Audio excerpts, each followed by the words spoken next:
Salut les amis, j'espère que vous allez bien. Aujourd'hui on se retrouve pour un nouveau tuto. On va continuer sur la formation A3P. Aujourd'hui dans cette formation, on va commencer par le premier projet qui est projet 1, notion de base. Dans ce projet, on va réaliser une calculatrice. Pour le faire, c'est très simple. Nous allons ouvrir notre éditeur. La fois dernière, je vous ai présenté les étapes qu'on va suivre pour réaliser notre calculatrice. Voici les étapes qu'il faut. Étape 1, 2, 3 jusqu'à 7. Est-ce qu'on a besoin de faire une calculatrice? Déjà, il faut que je vous montre comment fonctionne une calculatrice. Là, je vais lancer la calculatrice de Windows.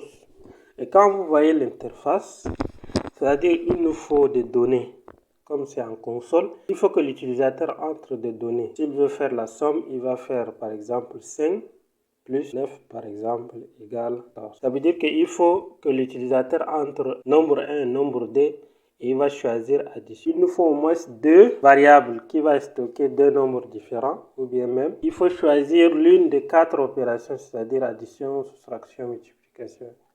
Donc on aura quatre opérations et deux variables pour stocker les données. Première étape, afficher un menu où l'utilisateur doit choisir entre quatre opérations. Donc on a addition, soustraction, multiplication et division. Pour ça, on va utiliser la première fonction par défaut qui est print pour afficher quelque chose. Je vais faire print, d'accord? Donc je vais juste faire des étoiles et après je vais afficher menu calculatrice, d'accord? Calculatrice. Les étoiles ici c'est juste pour le design. Donc en fait print ici ça permet d'afficher quelque chose. Que ce soit des chaînes de caractères, que ce soit des caractères spéciaux, que ce soit des entiers ou des flottes, etc. Il va les afficher. Nous, on veut afficher quelque chose d'un peu stylé. Donc, vous allez voir, si j'enregistre, j'exécute, ça va m'afficher les étoiles là et puis menu à l'intérieur. Donc, vous avez vu, menu calculatrice qui est affiché ici. Super, les gars. Donc, qu'est-ce que je vais afficher? Je vais afficher maintenant pour l'addition. Pour l'addition, c'est très simple. Donc, je fais print, d'accord? Print, parenthèse, et là, je fais quoi? Je fais 1, addition. Donc, addition comme ça. Donc, ça veut dire quoi? Ça veut dire que si l'utilisateur, on va lui afficher le menu où il y a les opérations, les quatre opérations, lui, il va choisir maintenant. Si c'est addition, il va mettre 1. Si c'est soustraction, il va mettre 2. Si c'est multiplication, il va mettre 3. Et si c'est division, il va mettre 4. Je vais afficher aussi 2. On a dit c'est soustraction. 3, on a dit que c'est multiplication. D'accord? Et enfin, on a 4 qui est division. D'accord? Voilà. Voici notre menu. On va tester. Donc, j'exécute ici. Voici notre menu qui est affiché. Menu calculatrice, on a 1, 2, 3 et le programme s'est arrêté parce qu'il n'y a rien. Je vous rappelle ici que tout ce qui est précédé de yes sont des commentaires. Et les commentaires ne seront pas interprétés par l'interpréteur de Python. D'accord? C'est pourquoi vous voyez, lorsqu'on exécute, c'est à partir des print ici que c'est affiché. Donc ça, la session des commentaires simplement. Voilà, donc si vous voulez désormais écrire les commentaires, vous faites yes et puis vous écrivez votre commentaire. Là, on a fini avec l'étape 1, n'est-ce pas? On va attaquer l'étape numéro 2. Ici maintenant, qu'est-ce qu'on va faire? Dès que l'utilisateur choisit une opération, on va créer une variable où on va stocker l'option choisie. Donc ici, voyez le menu là comme des options numéro 1, l'option numéro 2 jusqu'à 4. Donc qu'est-ce qu'on va créer ici? Comme c'est le choix, on va créer une variable qui s'appelle choix. D'accord? Donc, pour créer une variable en Python, c'est simple. Vous mettez le nom de votre variable et vous faites égal. Et là, vous affectez, c'est-à-dire la valeur de votre variable. Si c'est un entier, vous mettez des chiffres. Si c'est des chaînes de caractères, vous mettez des double codes ou des simples codes et vous écrivez la valeur de votre variable. Par exemple, je suis une chaîne de caractères, d'accord? Une chaîne de caractères comme ça. Si vous voulez créer une variable décimale, c'est très simple aussi. Vous mettez le nom de votre variable. Donc par exemple, choix D égale 7.0 par exemple. Ça veut dire que vous avez déclaré une variable décimale ou bien flotte. Dans notre cas, c'est le choix. On va demander à l'utilisateur de choisir parmi les 4 options. Pour faire ça en Python, on va utiliser une fonction qui s'appelle input. Et cette fonction nous permet de récupérer ce que l'utilisateur a entré et le stocker dans la variable choix. Donc, on va juste écrire input, d'accord? Input. Et là, qu'est-ce que je veux dire? Je vais choisir une opération. Quand l'utilisateur va entrer 5, il va garder ça. Donc, la variable va avoir la valeur 5. Quand il entre 2, la variable sera 2. Pour le tester, je vais juste afficher ici choix. Donc, vous allez voir ici, c'est-à-dire que je vais demander à l'utilisateur d'entrer une opération. S'il entre 1, on le stocke ici. Et ça, c'est juste pour tester, pour que vous voyez. Donc, je vais enregistrer, j'exécute ici. Donc, voici le menu qui est affiché. Après, on dit veuillez choisir une option. Donc, si j'ai dit 2 ou 3, si je fais entrer, vous voyez, c'est affiché 3 ici. Donc, on va continuer. Étape 3 et 4, on va les combiner. Donc, ici, on va vérifier si le choix de l'utilisateur est valide. C'est-à-dire, s'il entre un nombre entre 1, 2, 3 et 4. D'accord? Donc, pour faire ça, c'est très simple. Nous allons créer une liste qui contient 1, 2, 3, 4. Donc, pour créer des listes ou bien des tuples, donc on va plutôt utiliser des tuples ici, au lieu des listes. Parce que la différence, c'est que les listes sont créées avec des crochets et qu'ils sont modifiables. Donc, si je veux créer une liste, si je fais ça, égal. D'accord? Et là, je vais citer mes listes ici. Donc, 1, 2, 3, 4. Ça, c'est une liste. Maintenant, ça là, c'est modifiable. Dans le cas où vous voulez créer quelque chose qui ne sera pas modifiable, là, je vous conseille d'utiliser les tuples. Donc, si j'écris les tuples ici, donc toujours la variable, ça c'est le nom de la variable, je fais égal et je fais les parenthèses. Voilà les différences. Donc ici c'est avec les crochets, ici c'est avec les parenthèses. Donc je vais lister ici. Donc, et comme input, ça prend des chaînes de caractères, vous voyez la description. Dès que je passe le curseur au niveau de input, ça me montre que la fonction input la renvoie des chaînes de caractères. Donc, comme des chaînes de caractères, je vais transformer les 1, 2, 3, 4 là en chaîne de caractères. Qu'est-ce que je fais? Je fais double code, j'écris 1, virgule, je vais séparer 2, virgule, 3, virgule et 4. D'accord? Là, j'ai créé ma collection de données ici. Donc, ce sont des tuples comme j'avais dit. Donc, qu'est-ce que je fais? Je vais tester maintenant. Est-ce que ce que l'utilisateur est entré là dans cette liste-là? Pour faire ça en Python, on va utiliser les conditions. Pour utiliser les conditions, c'est très simple. On va utiliser ce qu'on appelle if. If, ici, ça nous permet de tester est-ce que ce que l'utilisateur est entré là est dans cette liste-là. Voici la syntaxe de if. Vous allez seulement if, entre conditions. D'accord? 2 points à la fin et vous faites entrer. Et là, vous allez écrire les instructions ici. Les instructions. Vous allez aligner les instructions. Ça, c'est if simple, d'accord? Nous avons if moyen. If moyen, c'est vous allez faire if, condition. Ça, c'est pour vous montrer la syntaxe juste. Hein. Donc, je fais là. Oh, oups. Donc, je fais là. Je fais instruction. D'accord? Instruction. Et là, qu'est-ce que je fais? Instruction. Et là, je fais else. D'accord? Et là aussi, je vais faire instruction. Instruction. Donc, vous avez vu la différence. Ici, simple, c'est il y a if simplement. et les instructions sont à l'intérieur. Maintenant, if moyen, on a if condition. Sinon, on va faire celui-là. C'est-à-dire, on va d'abord tester la première condition. Si c'est vérifié, on va exécuter cette instruction. Si ce n'est pas vérifié, on va exécuter cette instruction. Maintenant, une troisième condition qui est complète. Donc ici, qu'est-ce qu'on va faire? On va simplement dire if condition, par exemple. D'accord? Ici, je fais des instructions. Donc, ici, dans les if complets, ça veut dire qu'ici, il y a plusieurs conditions.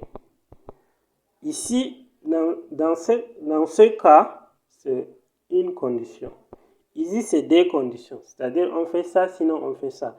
Mais lorsqu'il y a 3 ou 4 ou plus, vous allez utiliser if complet. Et là, qu'est-ce que vous allez dire? Vous allez faire if condition. Si c'est vérifié, vous faites. Sinon, vous faites elif. Vous faites condition encore. D'accord? Des points.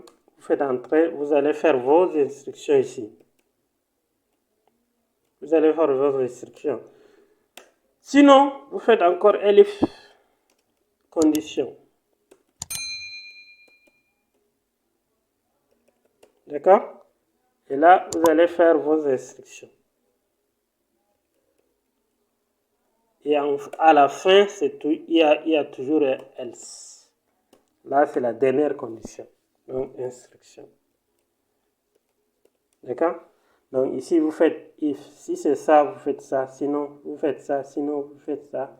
Si les trois là, si les trois conditions ne sont pas réunies, ça veut dire que c'est le dernier. Et vous faites else. Donc, voilà les trois manières de tester. Soit simple, soit moyen, soit complet. Donc, nous, dans notre cas, on va d'abord utiliser le simple. Pour utiliser le simple, c'est ça. Donc, on va faire if choix, d'accord? On va tester int list, les types, d'accord? Vous pouvez donner n'importe quel nom. Vous pouvez aussi appeler liste, mais en réalité, ce sont des types aussi. Ça passe. Donc, je fais 2 points, je fais entrer. Donc, ici, qu'est-ce que j'ai dit? Est-ce que le choix là, ce que l'utilisateur a choisi là, est-ce qu'il est dans ça? Donc, s'il est dans ça, maintenant on demande à l'utilisateur d'entrer des nombres et on les stocke dans des variables. Donc, lorsqu'il choisit une opération, on va maintenant demander à l'utilisateur d'entrer des nombres et à base de ce qu'il a choisi, on va faire soit l'addition, soit soustraction, soit division, etc. Donc, ici, on va déclarer des variables, des entiers. Donc, qu'est-ce qu'on va faire? On va dire nombre 1, comme ça, égal. Égal à quoi? Égal à input. Parce qu'on va demander toujours à l'utilisateur d'entrer ces nombres. Donc, veuillez entrer nombre 1. D'accord? Nombre 1. 2 points. Ensuite, on va lui demander d'entrer nombre 2. Donc, je vais créer une deuxième variable nombre 2 égale input toujours. Veuillez entrer nombre 2. Voilà. Là, on est sûr que l'utilisateur a au moins entré des nombres. Et à base de ça, on va maintenant faire soit l'addition, soit soustraction, etc.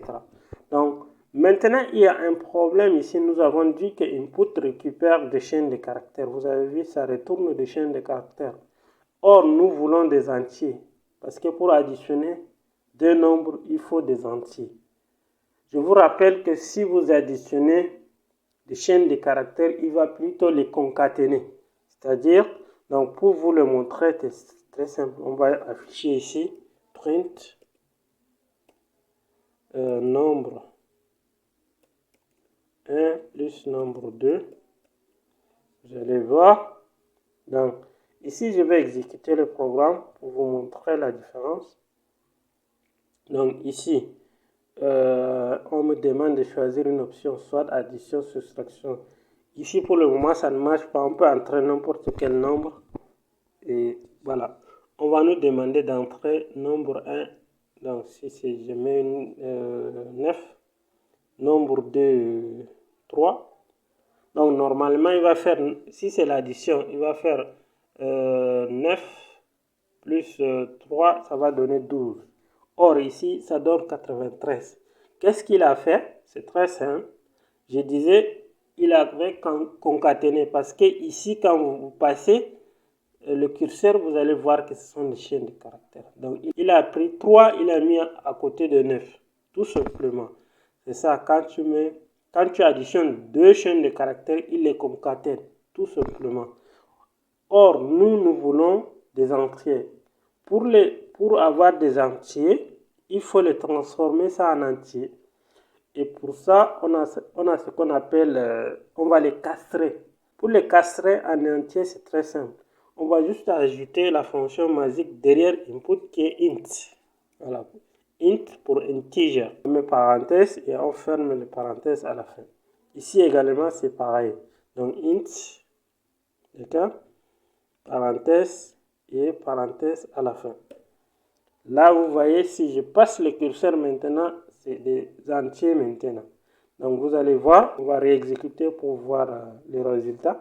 Donc, je fais exécuter. Ici, j'ai choisi 1. Donc, je mets 9. Je mets les mêmes valeurs et 3. Donc, vous allez voir que maintenant, c'est 12. Donc, ça marche nickel. Donc, ça, on a fini avec l'étape 3 et 4. Maintenant, on passe à l'étape 5. L'étape 5, c'est quoi? Maintenant, on va tester encore. Est-ce que ce qu'il a entré là, c'est égal à 1? On est toujours à l'intérieur de cette if. If choix égale à 1. Je vous rappelle que le 1, ce sont des chaînes de caractères qui sont ici. Donc, je dois mettre 1 entre côtes. Si choix égale à 1, c'est quoi? C'est l'addition. Je vais créer une variable qui va faire l'addition. Donc, la variable, je vais l'appeler somme, par exemple. Comme ça. Égale à nombre 1 plus nombre 2. Je vais juste afficher la somme là, juste après. Donc, je fais quoi? Je vais écrire cette phrase, la somme est, par exemple. On va le faire très simple. Et pour afficher la somme, je dois sortir de double quote. Parce que si je mets à l'intérieur ici, la variable somme à l'intérieur, ça ne va pas marcher. Je vais faire virgule et là, je vais écrire le nom de la variable. Là, il va m'afficher la somme de ces deux nombres. Donc, pour les tester, on va réexécuter. Comme c'est l'addition, je vais cliquer sur 1. Nombre 1, je mets par exemple 14. Et nombre 2, 6, par exemple. Je fais entrer. Là, il m'a dit la somme est 20. On va faire pour les restes. Donc, je vais dire elif choix égale à 2. Ça, c'est pour la soustraction. Donc, je vais créer une variable et on va faire la soustraction. Donc, soustraction, par exemple. Je vais créer cette variable qui s'appelle soustraction. Et je vais faire nombre 1 moins nombre 2. D'accord? Et je vais faire pareil. Je vais afficher la soustraction espace, virgule, et je vais afficher la variable soustraction. Je vais finir avec les autres et après on va tester le programme. Donc, elif 3. D'accord? Donc, 2.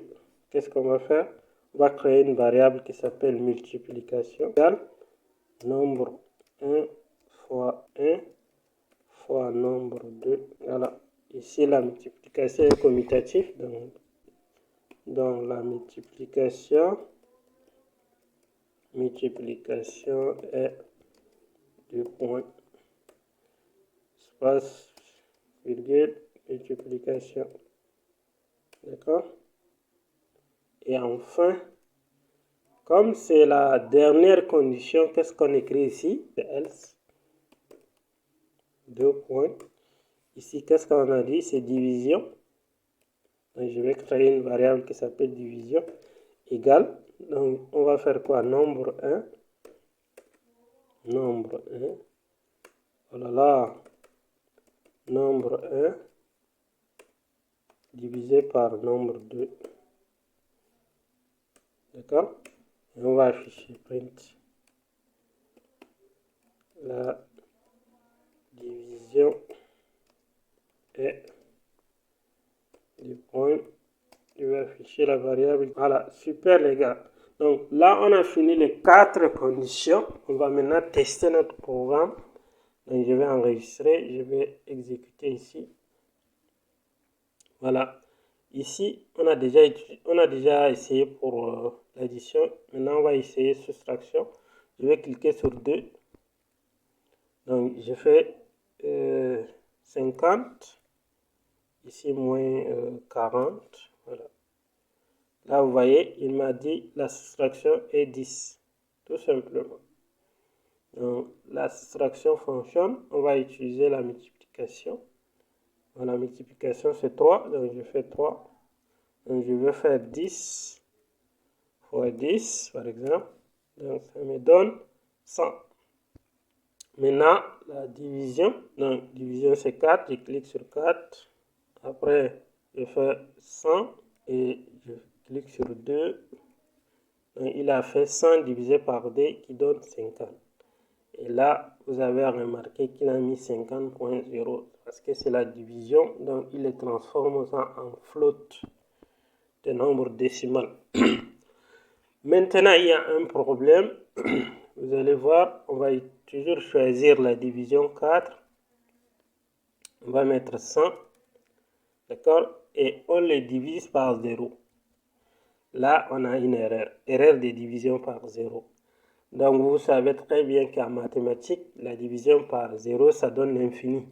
Il va aller gérer ça ici. Donc, pour le gérer, c'est très simple. Avant de faire la division, on va tester le nombre qui divise le nombre 1. Donc, pour ça, on va dire if nombre 2, est-ce qu'il est différent de 0? Donc, s'il est différent de 0, pas de souci, on peut déjà faire ça. D'accord? Donc, je vais indenter juste avec tabulation. On fait ça.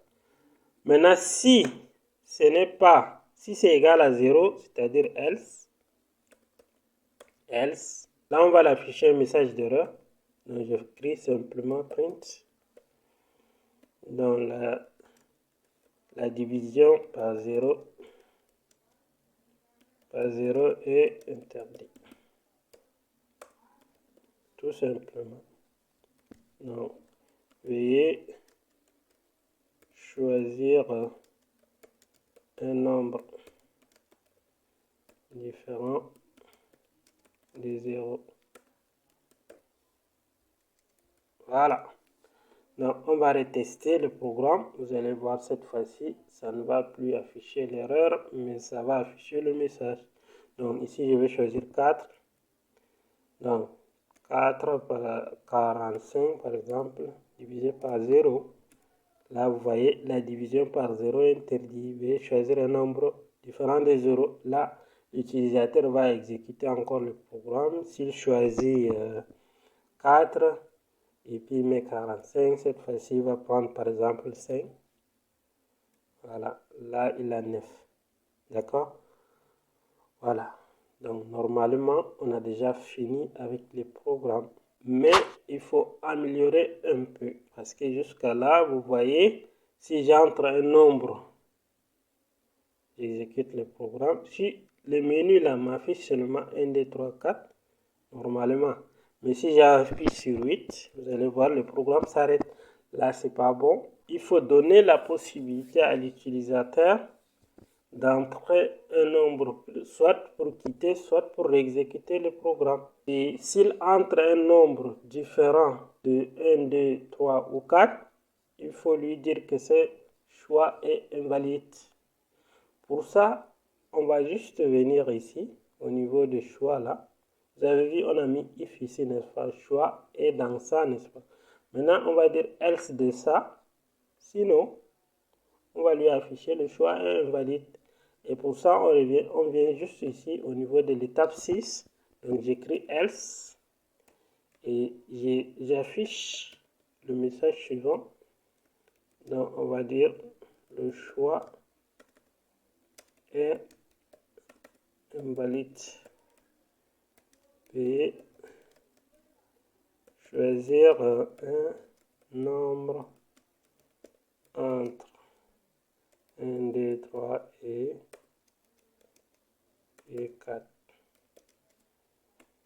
là, vous allez voir que cette fois-ci, le programme ne va plus s'arrêter, mais ça va m'afficher ce message.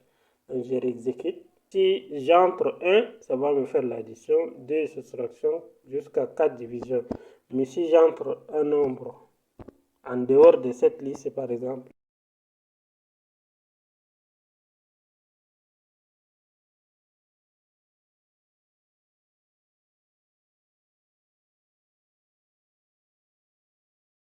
tant que c'est vrai, il va nous exécuter.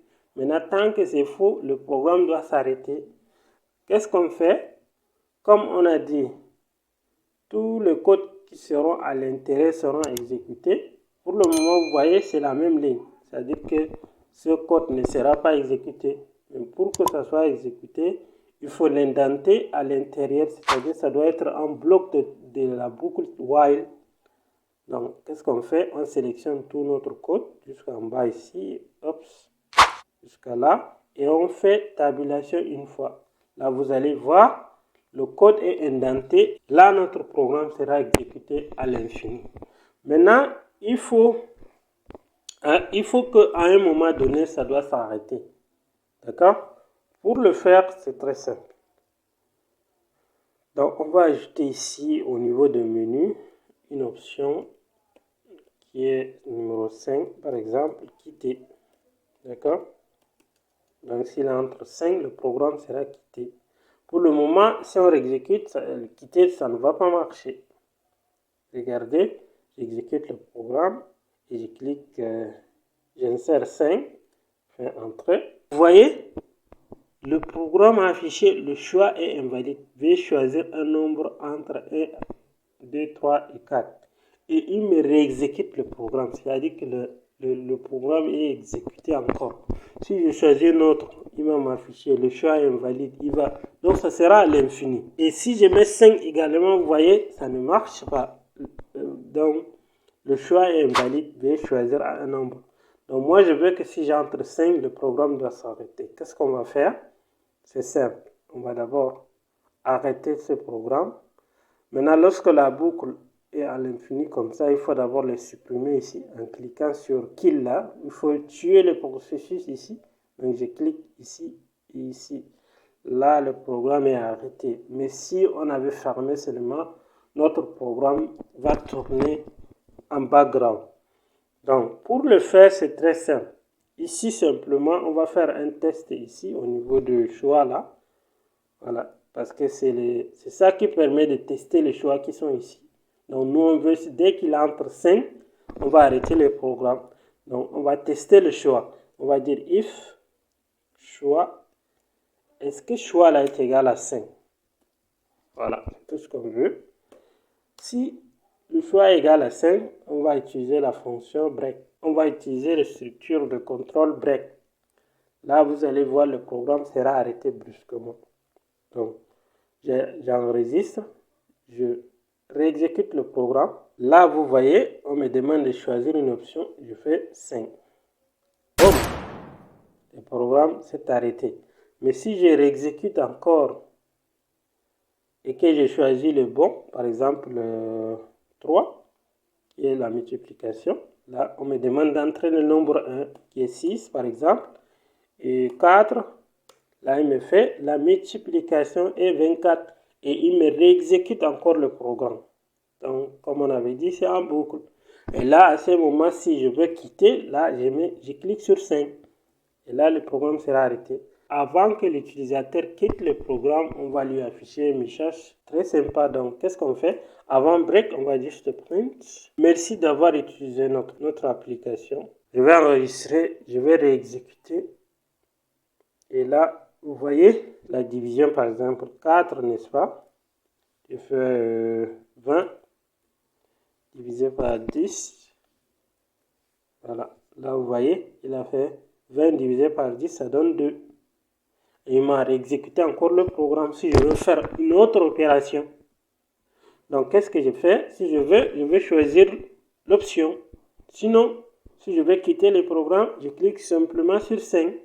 Je fais entrer et le programme est arrêté. Et voici le message sympa. Merci d'avoir utilisé notre application Calc. Ici, on a fini notre application. Voilà. On va l'améliorer, on va utiliser les fonctions. Vous allez voir que ici, là, on va utiliser plutôt des fonctions et notre programme sera bien structuré. Merci d'avoir suivi ces mini-projets et on va avancer doucement pour voir des projets intermédiaires et après on va voir des projets avancés. Si tu as aimé cette vidéo, lâche-moi un pouce bleu. Si tu n'es pas encore abonné, abonne-toi et active la cloche de notification.